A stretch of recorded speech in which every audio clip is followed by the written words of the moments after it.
Olá, meu nome é Rafael Aguiar e este vídeo é o primeiro de uma série de videoaulas sobre o setor privado em saúde no Brasil. Nele nós vamos falar sobre as características gerais desse setor por aqui e no mundo. Primeiramente, o que significa setor privado em saúde? Bem, significa basicamente a soma de inúmeros serviços e produtos que atuam, direta ou indiretamente, na assistência à saúde e que são produzidos por instituições privadas.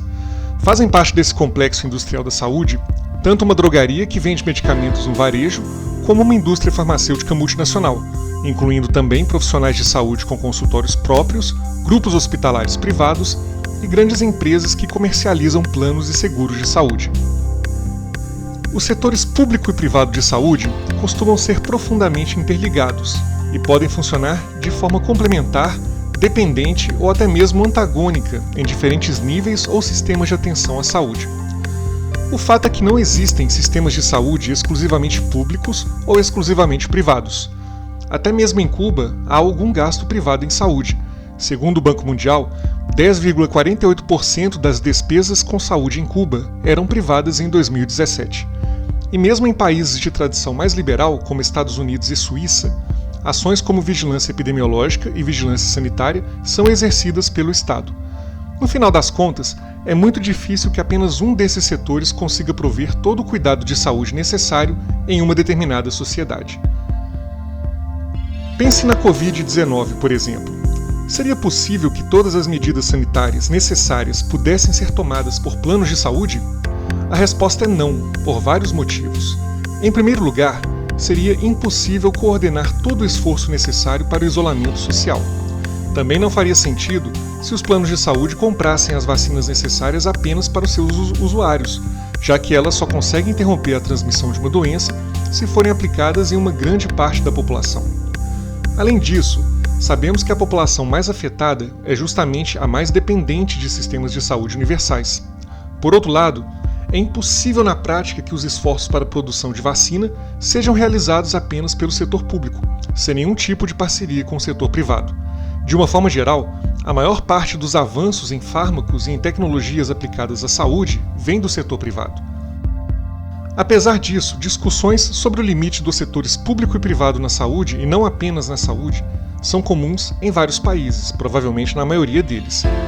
Essas discussões são geralmente permeadas por discursos ideológicos, e a dinâmica da correlação de diferentes forças sociais, econômicas e sanitárias pode levar um país a pender mais para um lado ou mais para o outro em um determinado momento.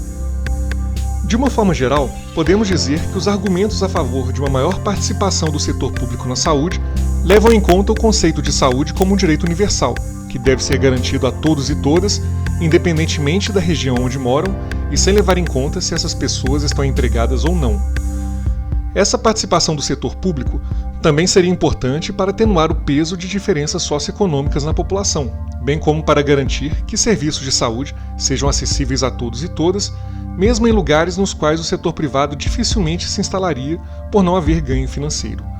Por outro lado, os argumentos a favor de uma maior participação do setor privado na saúde defendem que a sua gestão é mais eficiente que a do setor público, que a livre competição entre diferentes operadoras poderia baixar os seus preços e que o setor privado poderia aliviar o setor público para que ele concentre seus esforços na parcela mais desassistida da população.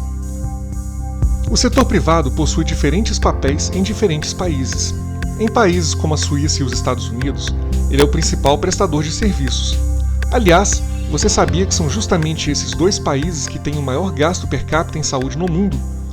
Em outros países, como o Canadá, planos de saúde privados oferecidos à população são complementares ao sistema, ou seja, só podem cobrir procedimentos que o sistema de saúde não cobre, como saúde dental e optometria.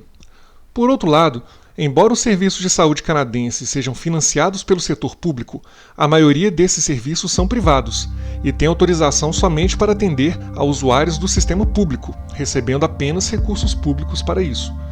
No Chile, o setor privado é um substituto do público, ou seja, você tem que optar em ser atendido pelo setor público ou privado, perdendo assim o direito de usar o sistema público se quiser ter um plano de saúde. Vamos ver agora alguns números relativos ao gasto público e privado em saúde em 2017. Esses dados são do Banco Mundial. 59,75% das despesas totais em saúde em todo o mundo eram públicas naquele ano, e apenas 40,25% eram privadas. A proporção de gasto público já foi ainda maior, chegando a 61,2% em 2011. Entretanto, nesse mesmo ano, o gasto público do Brasil foi de 41,95%, ou seja, quase 20% abaixo da média mundial. Os Estados Unidos tiveram, no mesmo ano, um gasto público correspondente a 50,16%. A Espanha teve um gasto público de 70,62%. A Itália, 73,9%. A França, 77,09%. Esse gasto foi de 83,69% na Suécia e de 85,47% na Noruega. Na verdade, dos países de alta renda, apenas a Suíça possui um gasto público em saúde menor que 50%. Em 2017, esse gasto foi de 30,49%. Recapitulando: 1. As relações entre o setor público e o setor privado em saúde no mundo são complexas, e eles se interligam de diferentes maneiras. 2. Nenhum país possui um ou outro exclusivamente. Todos têm algum grau de setor público e de setor privado em saúde. 3. O setor privado tem diferentes papéis em diferentes países. 4.